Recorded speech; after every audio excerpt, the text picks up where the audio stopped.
The scene opens with the echo of a train whistle. A thin, bespectacled man in a simple white dhoti steps off a carriage in South Africa. He is thrown out of the first-class compartment, not for his ticket, but for the color of his skin. This humiliation does not break him, it awakens him. That man was Mohandas Karamchand Gandhi, and from that moment, his journey would reshape the destiny of India and inspire the conscience of the entire world. Mahatma Gandhi is remembered not as a conqueror, but as a liberator. He carried no sword, commanded no army, and ruled no land. Yet through sheer will and unshakable belief in truth and nonviolence, he helped dismantle the most powerful empire of his age. His life was a story of contradictions. A lawyer who became a saint, a man educated in the West who returned to awaken the East, a figure who lived in poverty yet shook the wealthy elite of the British Empire. To understand Gandhi's path, we must first step back to the India of his time, an India of deep traditions, layered injustices, and a hunger for change. In the late 19th century, India lay under the iron grip of British colonial rule. Textile mills in Manchester destroyed the handloom industries of Bengal. Farmers, burdened by heavy taxes, lost their land and sank into debt.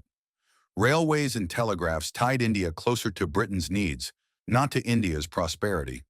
For millions, poverty was a daily reality. Socially, India was fragmented.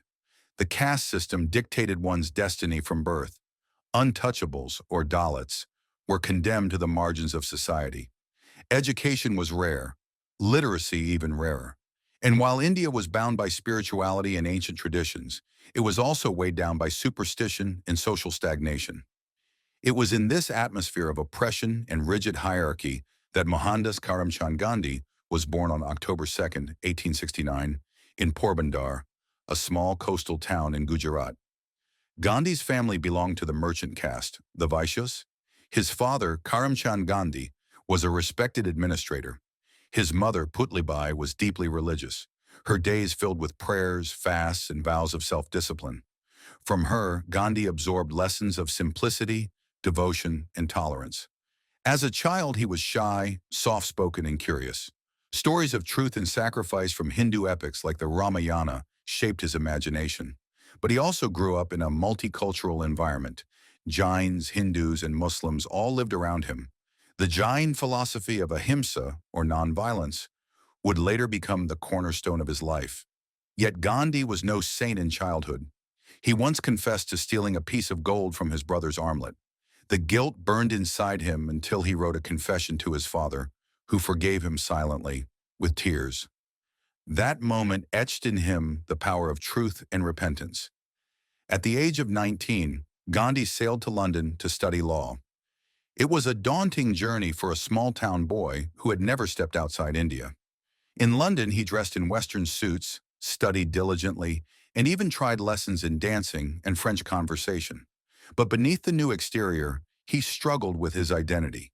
He resisted temptations of meat and wine, clinging to his vow of vegetarianism. Through the Vegetarian Society of London, he was introduced to radical thinkers and religious texts. He read the Bhagavad Gita with new eyes, but also the Bible and works of Tolstoy and Ruskin. These ideas began to weave into his philosophy, a blend of East and West, faith and reason, simplicity and truth. After completing his studies, Gandhi returned to India, but his law career stumbled. Timid in court, he could not find his voice as a barrister. It seemed as if fate was guiding him elsewhere. That moment came in 1893. Gandhi was offered a one-year contract to assist an Indian firm in South Africa. He accepted, thinking it would be a small detour. But that detour became the crucible that forged the Mahatma. In South Africa, Gandhi faced a harsh reality. Indians there were treated as second-class citizens. They were denied voting rights, forced to carry passes, and subjected to humiliating segregation. The defining incident came on a cold evening in Pietermaritzburg. Despite holding a valid first-class ticket, Gandhi was thrown off the train because he was Indian. Sitting alone in the station, shivering in the dark, he resolved, "I will not accept injustice." That night turned a lawyer into a fighter for dignity. Gandhi began organizing the Indian community. He fought against unfair taxes, discriminatory laws, and the indignities imposed upon his people. But unlike others, he chose a unique path, Satyagraha, or truth force. It was not just resistance, it was resistance rooted in nonviolence. The weapon was not the sword, but the soul. Over the next 2 decades in South Africa, Gandhi refined his philosophy. He led protests, endured jail, and faced brutal assaults. But he won victories too: repeal of unjust laws, recognition of Indian rights, and the awakening of a community.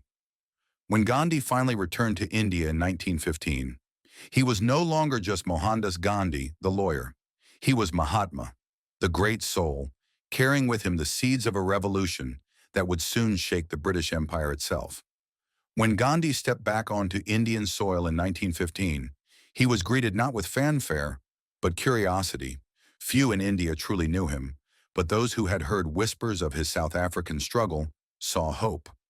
Among them was the nationalist leader Gopal Krishna Gokhale, who advised Gandhi to travel, listen, and understand India before plunging into politics. For a year, Gandhi journeyed across villages, meeting farmers, laborers, and ordinary people. He saw crushing poverty, famine, and despair, but also resilience and faith. What he discovered was clear. India's soul lay not in the bustling cities, but in the villages. Gandhi's first test came at Champaran in Bihar in 1917. Indigo farmers were forced to grow crops for British planters instead of food for themselves. They lived in misery, exploited by landlords and ignored by officials. Gandhi arrived not as a lawyer, but as a servant. He listened to the farmers, recorded their testimonies, and stood beside them. When he was ordered to leave, he refused. "I cannot abandon these people," he declared.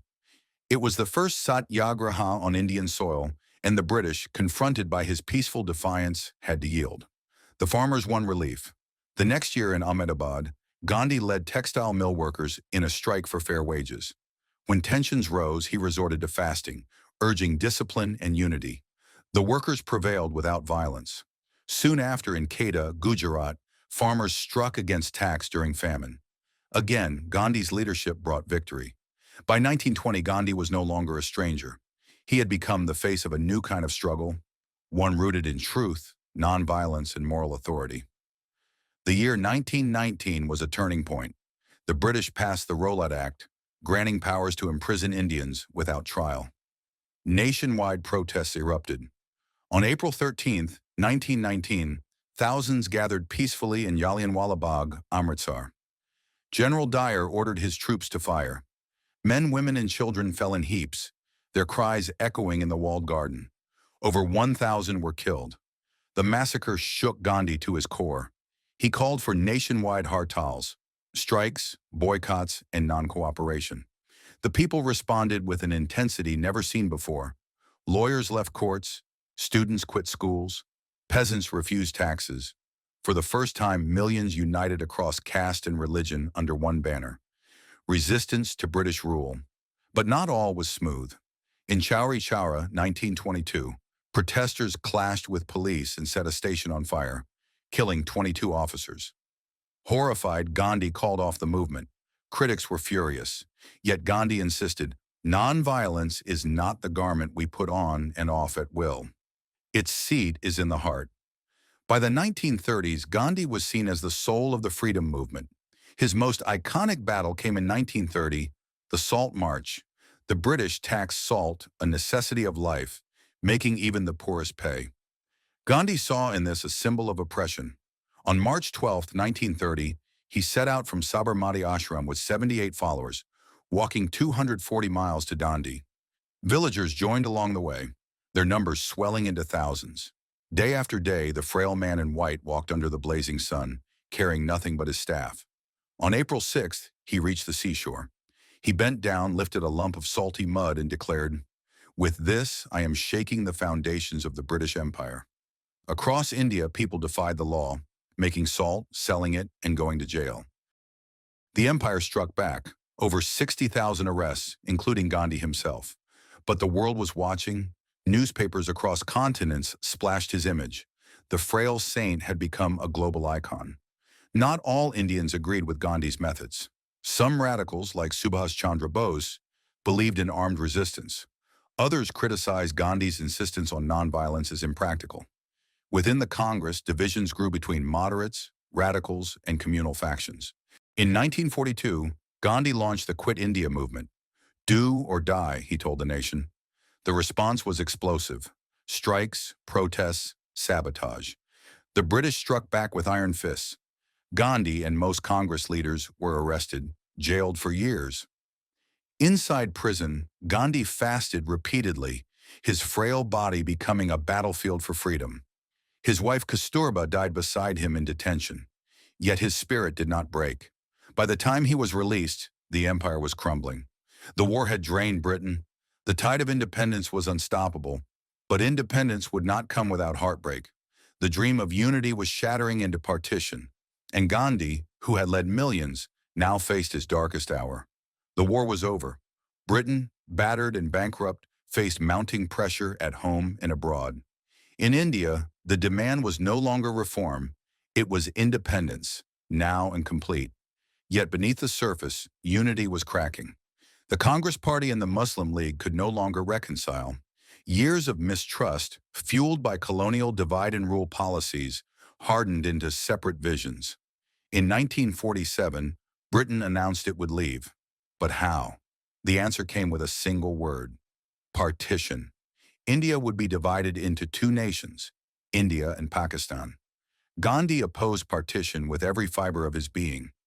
He believed Hindus and Muslims were two eyes of the same body. He walked barefoot through villages, pleading for peace. He fasted, willing to give his life if bloodshed continued. But the tide was against him. When Mountbatten, the last viceroy, drew the new boundaries, violence exploded. Trains arrived at stations filled not with passengers but corpses. Villages burned, neighbors turned on neighbors, and rivers ran red. Nearly 1 million people died. Millions more were uprooted, becoming refugees overnight. In Delhi, Calcutta, and Lahore, communal riots engulfed the streets.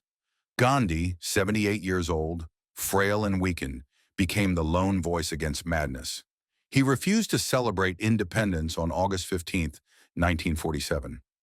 Instead, he sat in silence, mourning the nation's division. In September 1947, the Muslim League, under Muhammad Ali Jinnah, began to demand a separate nation for Muslims.